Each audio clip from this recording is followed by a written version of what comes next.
They saw these things and yet did not enter in because God had not given them that grace. And rightly so. They murmured, verse 25, in their tents and hearkened not unto the voice of the Lord.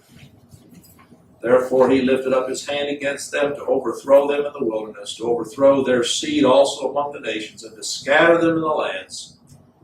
They joined themselves also unto Baal Peor and ate the sacrifices of the dead. This is talking about false worship.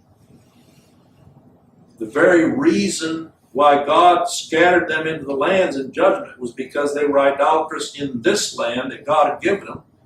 But when they were scattered into those lands, they continued that false worship. So it justifies God in his judgments. Thus they provoked him, verse 29, to anger with their inventions. Men are always devising different ways to worship God. Notice the connection with verse 28. They joined themselves unto Baal Peor and ate the sacrifices of the dead. Dead works. And men today are always trying to come up with new ways, contemporary worship, inventions. There's nothing new under the sun. It says the plague break in upon them. Then stood up Phinehas in a type of Christ and executed judgment, and so the plague was stayed. That story is in Numbers 25.